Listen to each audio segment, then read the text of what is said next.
तो दोस्तों आज हम पढ़ने जा रहे हैं judgements of court when relevant, जो कि सेक्शन 34 से लेकर 38 तक गिवन है हमारे भारतीय साक्ष्य अधिनियम में। तो नमस्कार दोस्तों, मैं हूं Shalini and you are watching just being legal. So guys, सबसे पहले हम देखते हैं कि इसमें कितने सेक्शंस आते हैं। तो इन टोटल हमारे 5 सेक्शन हैं, 34, 35, 36, 37 एंड 38। ओके, सो हम सबसे पहले पढ़ेंगे सेक्शन 34 को। ओके, सो हमारा सेक्शन 34 क्या कह रहा है? Previous judgment, this is very important, previous judgment relevant to bar a second suit और ट्रायल। तो इसका मतलब क्या है? The existence of any judgment. अब यहाँ पे क्या बात हो रही है? ये एग्जिस्टेंस की बात हो रही है, ठीक है। Existence of any judgment, order और decree which by law prevents any court from taking cognizance of suit or holding a trial is relevant fact when the question is whether the court ought to take cognizance of such suit or to hold such trial। अब यहाँ पर ये क्या बात कर रहा है कि ये एक सिंपल सा हमारा, हमने सीपीसी में भी पढ़ा है, रेस जुडिकाटा, यानी कि हम अगर कोर्ट ऑलरेडी किसी एक केस का या फिर एक सूट का ले चुका है कॉग्निसेंस, तो वो दोबारा उस सेम मैटर पे सेम पार्टीज़ के बीच में उसकी कॉग्निजेंस नहीं लेगा। और ये कब पूछा जाएगा? This third point is really important. यहाँ पर when the question whether the court should take the cognizance और नॉट, सिर्फ तभी ये जो हमारी प्रीवियस जजमेंट है that will be relevant. Okay, now note में हमारा क्या लिखा है? This section has to be read with section 11 article 20 clause 3 and 337 of BNSS। अब ये हमारा क्या कह रहा है? ये रेस जुडिकाटा के बारे में बात कर रहा है। ये यहाँ पर क्या बात कर रहा है कि कोई भी डबल जेओपार्डी के बारे में बात कर रहा है। और यहाँ पर ये क्या बात कर रहा है? आप लोग सब मुझे बताएंगे। ये सेक्शन चेंज हो चुका है, पहले कौन सा सेक्शन था? काइंडली कमेंट सेक्शन में बताएं। Okay, this section is based on judgment and rem. तो अब हम समझते हैं difference between judgment in rem and judgment in personam. Okay, so हमारा जो जजमेंट इन रेम है, what is that? It decides the right and liabilities of a particular party only, ठीक है, and it is conclusive only between the parties involved in the case. लेकिन judgment in rem क्या कहता है? Judgement in RAM कहता है it decides a legal character या फिर conclusive against the entire world, ठीक है। यानी कि जो हमारे सिंपल वर्ड्स में जो हमारी जजमेंट एंड पर्सोनम है, इट इफेक्ट्स ओनली 2 पार्टीज जो कि उस केस में इन्वॉल्व है। लेकिन जो जजमेंट इन रेम है वो पूरे वर्ल्ड पे एप्लीकेबल होती है, ठीक है। इसको एग्जांपल से समझते हैं हम, जैसे कॉन्ट्रैक्ट डिस्प्यूट हो गया, टॉर्ट हो गया, डेट रिकवरी हो गया। अब इसमें क्या है? सिर्फ 2 पार्टीज हैं, एक जिसने डेट दिया है, दूसरा जिसने डेट लिया है, और तो कोई इफेक्ट नहीं हो रहा उससे जब जजमेंट आएगी। लेकिन यहाँ पर क्या होता है जजमेंट एंड रेम में? प्रोबेट, डाइवोर्स डिक्रीज या फिर एडमिरलिटी केसेस। यहाँ पर जब किसी का डाइवोर्स होता है, it is for the entire world, only 2 parties are not affected. वहाँ पर उन 2 पार्टीज़ का लीगल कैरेक्टर चेंज हो जाता है। दैट इज़ वाई जो हमारा डाइवोर्स की डिक्री होती है, it is a judgment in rem. Okay, moving on further, हमारा जो सेक्शन 35 है, it says relevancy of certain judgments in probate etcetera jurisdiction. Okay, so ये क्या कह रहा है? अ फाइनल जजमेंट, ठीक है, order, decree of a competent court और tribunal in exercise of probate, matrimonial, admiralty, insolvency. What is probate? It is related to will, okay, which confers upon or takes away from any person any legal character। यानी कि मैंने आपको पहले बताया था ना अभी कि या तो कोई लीगल कैरेक्टर उन्हें मिल रहा है या वो दे रहे हैं, ठीक है। which declares any person to be entitled to such legal character, okay। यहाँ पर फर्स्ट क्या था? which confers upon, ठीक है। दूसरा क्या है? डिक्लेयर्स। थर्ड क्या है? Entitled to specific thing, not against specific person but absolutely. In is relevant when the existence of such legal character और टाइटल और एनी सच पर्सन और such thing is relevant. Okay, तो यहाँ पर simple words में ये क्या कह रहा है ये कह रहा है कि कोई भी फाइनल जजमेंट, ऑर्डर, डिक्री जो कि कॉम्पिटेंट कोर्ट या ट्राइब्यूनल ने दी है regarding to only 4 matters, okay, 4 matters पे ही अप्लाई होता है ये हमारा section 35 which is probate, matrimony, admiralty और इंसॉल्वेंसी। इसके बाहर किसी और चीज़ पर नहीं अप्लाई होता, ठीक है। और वहाँ पर किसी भी बंदे का कोई एक लीगल कैरेक्टर या तो उसे दिया जा रहा है या उसे छीना जा रहा है या फिर वहाँ पर डिक्लेयर हो रहा है लीगल कैरेक्टर या फिर वो इंटाइटल एक स्पेसिफिक थिंग के लिए, ठीक है, वहाँ पर जो existence of such legal character या टाइटल है it will be relevant, okay. Moving on further, such judgment, order, decree is a conclusive proof. हमें जो सेकेंड क्लॉज है that has to be read with the first clause, ठीक है। जो हमारा ये है second clause, it says such judgment, order और decree is a conclusive proof that number 1 any legal character which is conferred, accrued at the time when such judgment, order, decree came into operation, ठीक है। यानी कि ये जो legal character है it accrued मतलब मिला उसे at the time when such judgment, order और डिक्री केम इनटू ऑपरेशन। यानी कि जैसे ही ये जजमेंट, ऑर्डर, डिक्री आया उस पॉइंट ऑफ टाइम पे किसी एक पर्सन को उसका लीगल कैरेक्टर मिला। दूसरा क्या कह रहा है, any legal character to which it declares. Now this word is important, जिन वर्ड्स को मैं एम्फेसाइज करके बोल रही हूँ they are important, okay. Any such person to be entitled, accrue to that person at the time when the judgment, order or decree declares to have accrued to that person, ठीक है। any legal character to which it declares, ठीक है। यहाँ पर जो हमारी judgement है, order है या डिक्री है, इट इज़ डिक्लेयरिंग कि उस पर्सन को ये लीगल कैरेक्टर मिला है, ओके। दूसरा क्या कह रहा है, तीसरा है any legal character to which it takes away. Now it is talking about it is taking away from such person or seized at the time from the judgment, order, decree declared that it seized or should seize। यानी कि जो हमारी judgement, decree, order है वो यहाँ पर बता रही है कि किसी भी एक पर्सन का जो लीगल कैरेक्टर है वो लिया जा रहा है या तो उसी पॉइंट ऑफ टाइम पे या फिर इन फ्यूचर ले लिया जाएगा। ये हमारी जजमेंट जो है ये एक नेगेटिव, उसमें नेगेटिव सेंटेंस में, ओके। नेक्स्ट इज हमारा 4th point. Now this point has to be read with the, हमारा जो ऊपर का था, it says such judgment, order और decree is conclusive proof that anything to which it declares to any person to be so entitled was the property of that person. अब यहाँ पर ये क्या कह रहा है कि कोई भी जजमेंट, ऑर्डर जो है वो एक कंक्लूसिव प्रूफ होगी जब वो जजमेंट, डिक्री, ऑर्डर आ जाएगी कि वो प्रॉपर्टी जो है वो उस पर्सन की ही होगी, okay. So it is a conclusive proof. What is a conclusive proof? Property conclusive proof नहीं है यहाँ पर ये चीज़ कंक्लूसिव प्रूफ है कि वो जो जजमेंट आई है that is a conclusive proof, okay.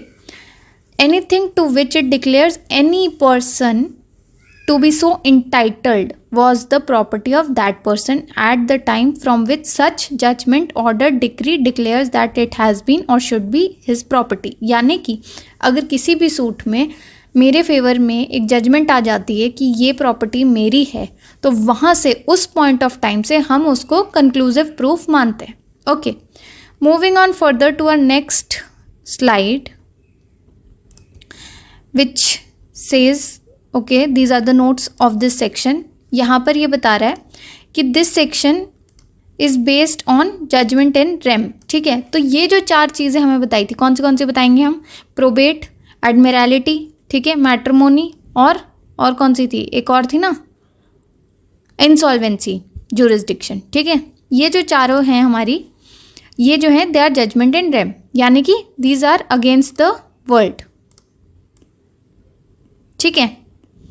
The judgment in rem is conclusive proof only for showing क्या क्या चीज़ें? The judgment that has conferred a legal character, that it has declared that a person has such legal character, or that it has declared that the legal character of the person which subsists has ceased to exist. Okay, अब यहाँ पर simple words में क्या कह रहा है, number 1, आप 1 और 2 में कंफ्यूज मत होइए। वहाँ पर फर्स्ट में बोल रहा है कि वहाँ एक इंसान को एक लीगल कैरेक्टर मिला है, दूसरे में वो बोल रहा है कि लीगल कैरेक्टर ऑलरेडी था उसके पास, लेकिन वहाँ पर डिक्लेयर किया गया है क्योंकि वो इस्टेब्लिश्ड नहीं था। ठीक है, थर्ड में वो बोल रहा है कि डिक्लेयर किया गया है, या तो उसका लीगल कैरेक्टर रहेगा या फिर उसका लीगल कैरेक्टर ख़त्म हो जाएगा। ठीक है, सिंपल, अंडरस्टूड।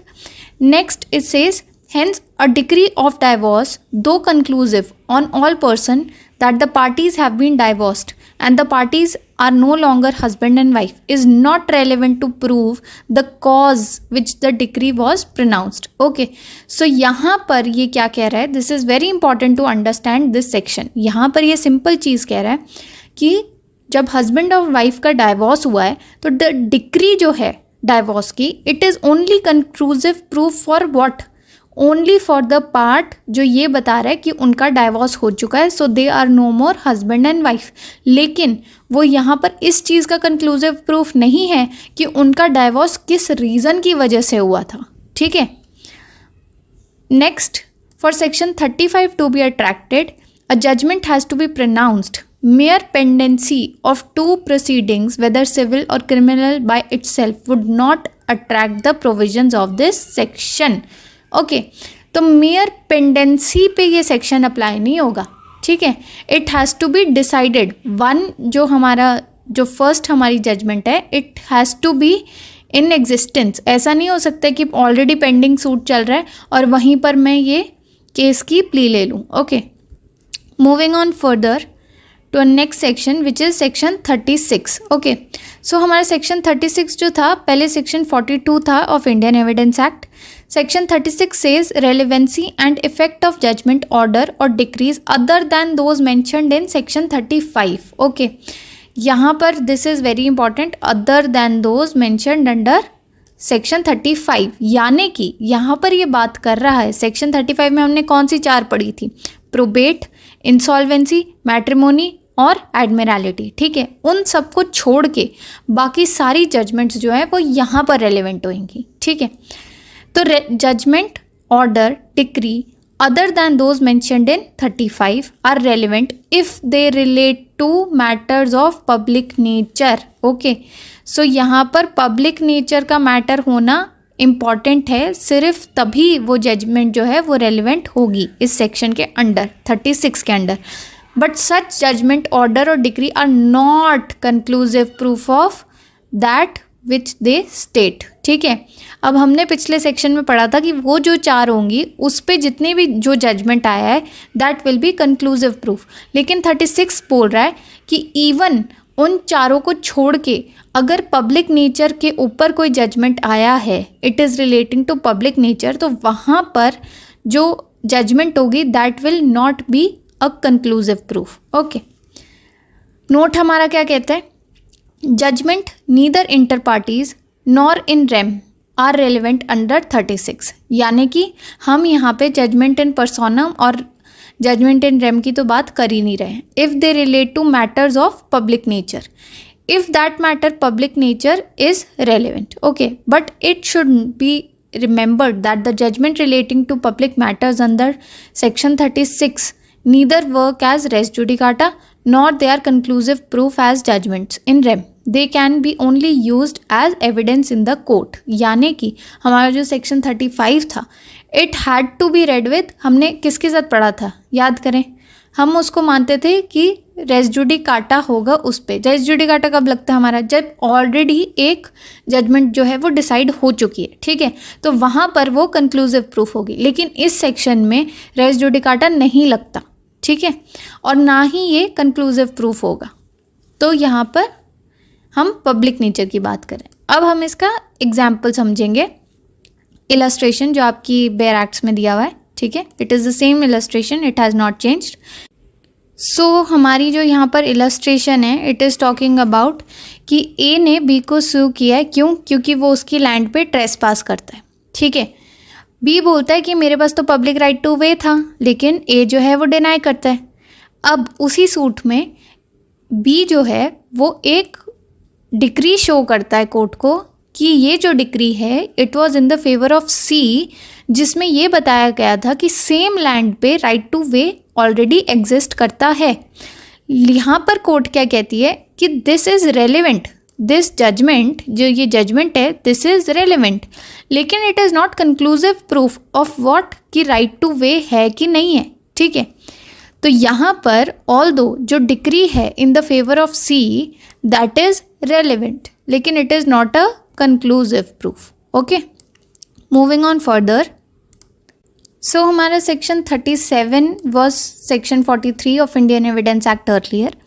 यहाँ पर ये बता रहा है judgment etcetera other than those mentioned in 34, 35, 36 when relevant. अब 34 हमारा क्या बात कर रहा था, 34 वॉज टॉकिंग अबाउट कि सेकंड सूट को बार होगा। ठीक है, 35 was talking about 4 cases, probate, admiralty, matrimony and insolvency. 36 हमारा क्या बात कर रहा था कि पब्लिक इंटरेस्ट में जो भी होंगे उनको, ठीक है, they will not be conclusive proof. ठीक है, तो ये क्या कह रहा है कि judgment, order, decree other than those mentioned in these sections are irrelevant unless the existence of such judgment, order or decree in fact an issue or relevant fact under some other provisions of this adhiniyam.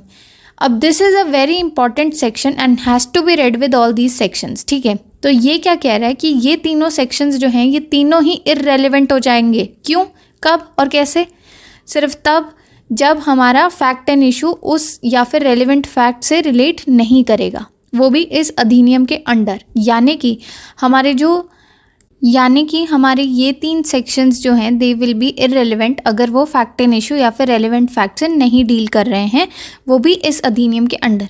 आइए चलिए अब इनको समझते हैं illustrations के माध्यम से। अब यहाँ पर हमारी जो पहली इलस्ट्रेशन है वो बोल रही है कि ए और बी दोनों ने सी को सू किया था फॉर लिबल। ठीक है, तो सी जो है वो कहता है कि जो भी मैटर था इट वाज लिबलस और वो ट्रू था और सारी सर्कमस्टांसेस भी दिखाती हैं कि वो ट्रू था। ठीक है, लेकिन ए जो है वो एक डिक्री ऑब्टेन कर लेता है अगेंस्ट सी, यानी कि सी का जो एक तरह से उसने जो लिबल किया था इट वाज अगेंस्ट ए। ठीक है, तो कोर्ट में प्रूव नहीं हो पाता है। तो यहाँ पर जो ए ने अपने फेवर में डिक्री ली है that will not be relevant in the case of B and C. यानी कि अब बी ये नहीं बोल सकता है कि उसने ए के अगेंस्ट, अगर ए जीत गया है तो मैं भी जीत ही जाऊंगा जब मैं सी के अगेंस्ट केस डालूंगा। Okay, because it is not relevant under this अधिनियम। Okay, now we will be talking about हमारा illustration B which says A ने बी को प्रोसिक्यूट किया और बोला कि उसने मेरी गाय चराई। ठीक है, बी जो है उसका कन्विक्शन भी हो गया। यहाँ पर बी ए जो है वो दोबारा से केस डालता है सी के ऊपर कि उसने भी मेरी गाय चुराई है। और यहाँ से हमें पहले पता चलता है कि बी ने कन्विक्शन से पहले जो गाय हैं वो सी को बेची थी। ठीक है, तो अब यहाँ पर जब ए और सी आपस में केस लड़ेंगे तो जो बी के अगेंस्ट जजमेंट आई थी दैट इज इररेलेवेंट। वाई? क्योंकि सी को तो पता ही नहीं था ना, या फिर हमें क्या पता कि उसे पता था कि नहीं पता था कि वो चोरी की है या नहीं, है ना। तो दैट जजमेंट इज इररेलेवेंट यहाँ पर। ओके, सी हमारा कह रहा है कि A has obtained a decree for the possession of land against B. ठीक है, ए के पास एक डिक्री है for the land against B. ठीक है, अब जो सी है वो बी का बेटा है, उसने क्या किया, ए का मर्डर कर दिया। ठीक है, तो यहाँ पर जो ये वाली डिक्री है it is relevant. Why? Because it shows the motive of the crime. अब जो हमारी इलस्ट्रेशन डी है वो क्या बता रही है, वो कह रही है कि ए ने चोरी की थी और वो पहले भी चोरी के लिए कन्विक्ट हो चुका है। तो जो उसकी पुरानी जजमेंट है कि वो चोरी के लिए कन्विक्ट हो चुका था, it is relevant. Where it is relevant, just let me know. हमने इंडियन एविडेंस एक्ट में पढ़ा था ना कि previous conviction can be relevant. Do let me know in the comment sections कहाँ पे होगा, और अभी हम भारतीय साक्ष्य अधिनियम में तो आगे जाके पढ़ेंगे। ठीक है, नाउ हमारी ई जो है वो कह रही है कि A is tried for murder of B, the fact that B prosecuted A for libel and that A was convicted and sentence is relevant under section 6 showing the motive. ठीक है, यहाँ पे क्या था, मोटिव था मारने का। क्यों? क्योंकि उसने लिबल किया था किसके अगेंस्ट, बी के अगेंस्ट। ठीक है, तो इसीलिए ए ने बी का मर्डर कर दिया। अब हम आगे चलेंगे on our next slide which states section 38। Now section 38 जो था हमारा सेक्शन 44 था इंडियन एविडेंस एक्ट का, विच सेज फ्रॉड और कोल्यूजन इन ऑब्टेनिंग जजमेंट और incompetency of the court may be proved. अब यहाँ पर क्या है कि any party to the suit और other proceeding may show that the judgment order decree which is relevant under 34, 35 or 36 and which has been approved by the adverse party was delivered by the court not competent to deliver it was obtained by fraud or collusion। अब यहाँ पे simple सी चीज़ बोल रहा है कि अगर section 34, section 35 या फिर सेक्शन 36 में जो जजमेंट या डिक्री आई है, ठीक है, वो जो है या तो कॉम्पिटेंट कोर्ट ने नहीं दी या फिर वो फ्रॉड और कोल्यूजन की वजह से ऑब्टेन करी गई है, तो वहाँ पर वो जो डिक्री होगी that will be not relevant. ठीक है, नोट हमारा बता रहा है कि the judgment to operate as res judicata has to be by the competent court. अगर बाय चांस भी वो या तो फ्रॉड से ऑब्टेन करी गई है या कोर्ट की जुरिस्डिक्शन नहीं थी वहाँ पर वो देने की जजमेंट, तो उस केस में it will not act as res judicata. Okay, और यहाँ पर दूसरी चीज़ ये कि अगर आपको पता चल जाता है कि जो जजमेंट या डिक्री या ऑर्डर जो है it is obtained by fraud, तो आपको उसके लिए नया सूट डालने की ज़रूरत नहीं है। आप सेम सूट में इस चीज़ को कंटेंड कर सकते हैं कि ये जो जजमेंट दी गई है it is either given by the court which is not competent to give it और it is obtained by fraud या फिर कोल्यूजन। ओके, और कोल्यूजन का यहाँ पे मतलब होता है या कोई भी सीक्रेट एग्रीमेंट या फिर कोई भी इलीगल एग्रीमेंट। ठीक है, so thank you so much guys for watching this video. Kindly like, share and subscribe to my channel and we will be continuing with our Bharatiya Sakshya Adhiniyam की series in further classes. So kindly like, share and subscribe and also hit the bell icon so that आपको latest videos आ जाएं, क्योंकि मैं daily videos upload कर रही हूँ। ठीक है।